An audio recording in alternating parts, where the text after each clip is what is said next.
ब्राह्मण लगे यूरेशियन जिनको बनिया लगे विदेशी, जॉर्ज लगे हैं जीजा जिनको अब्बा लगे कुरैसी, वो आए हैं हमको बताने वाले ब्राह्मण भारत छोड़ो। जेएनयू में सीधे लिखा जाता है ब्राह्मण भारत छोड़ो, बनिया भारत छोड़ो। सच बात है, ब्राह्मणों को बनियाओं को भारत तो छोड़ ही देना चाहिए। क्या किया है इस देश की संस्कृति को जो समेटा है, ग्रंथ ही तो लिखे हैं, संस्कृत में अनुवाद ही तो किया है। क्या किया है? किया ही क्या है भारत के लिए? ब्राह्मण किताबें लिख दी, शास्त्र लिख दिए, विद्या देते हैं, पंडित हैं, पुजारी हैं, पूजा कराते हैं, कर्मकांड कराते हैं। क्या क्या करते हैं भारत? क्या करते हैं? ब्राह्मणों का क्या काम? ब्राह्मण नहीं रहेंगे तो इनकी मंदिरें बंद हो जाएंगी,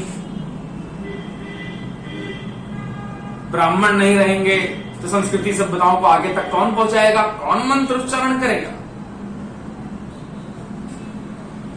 यही विचारधारा है इनकी, ये वामपंथी विचारधारा है। अगर हम और आप आज सामने नहीं आए, ये समझ लीजिएगा कि अगला घर आपका भी हो सकता है। अगर पड़ोसी के घर में आग लगी हो तो अगला घर अगला नंबर अपना भी हो सकता है। ये हमें हमेशा सोच के चलना चाहिए।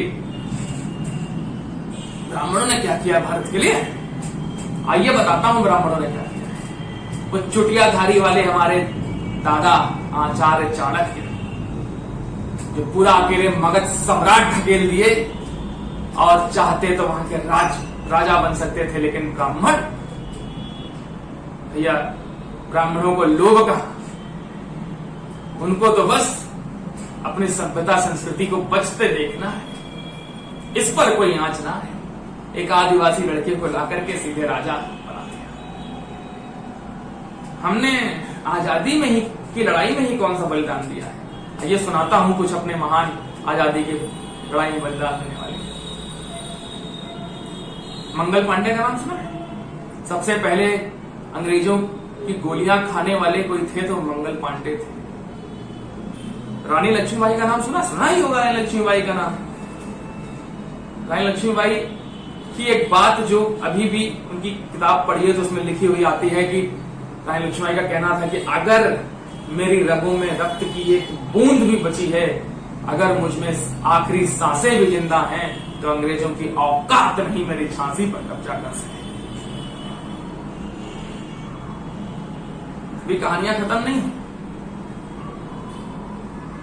तात्या टोपे का नाम सुना? 1857 की लड़ाई में सबसे बड़ा योगदान तात्या टोपे ने दिया था, जिसकी वजह से उस समय भारत के कुछ शहर खाली हो गए थे, कुछ शहर अंग्रेजों से स्वतंत्र हो गए थे, जिसमें अपना लखनऊ, गोंडा, दिल्ली जैसे शहर थे।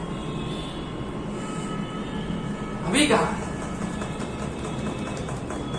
अभी तो कहानियां बाकी है।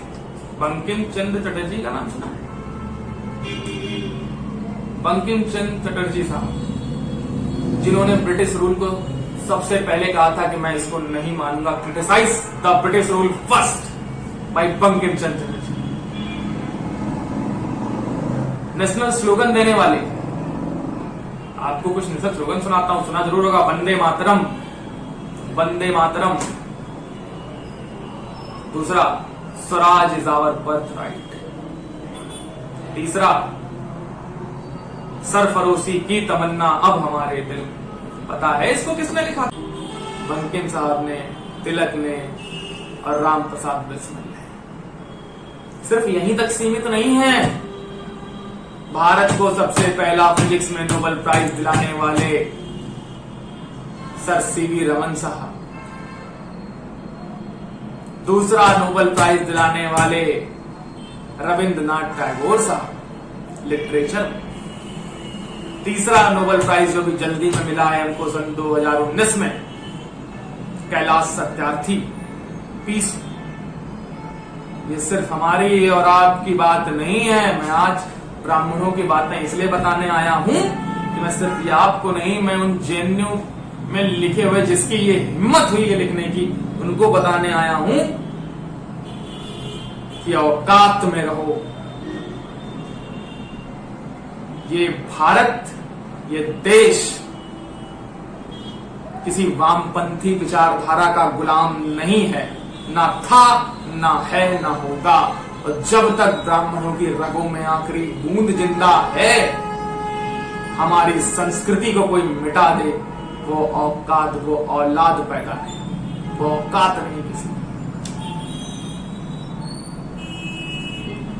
आपको मेरा साथ देना हो तो दीजिए, अन्यथा ना दीजिए। आप दूसरी जाति से आते हैं, आप ठाकुर लगाते हैं, आप कोई और जात के हैं, तो अगर आपको लगता है कि मैं तो सेफ हूं, तो आप गलत फहमी में हैं। साथ दीजिए, अन्यथा दिल्ली को कब कश्मीर बनते देखना पड़ेगा हम और आप जान भी नहीं पाएंगे कब मैं कश्मीर। बस इसी के साथ अपनी बात समाप्त करूंगा, इससे ज्यादा मैं बोल भी नहीं पाऊंगा। जय दादा परशुराम।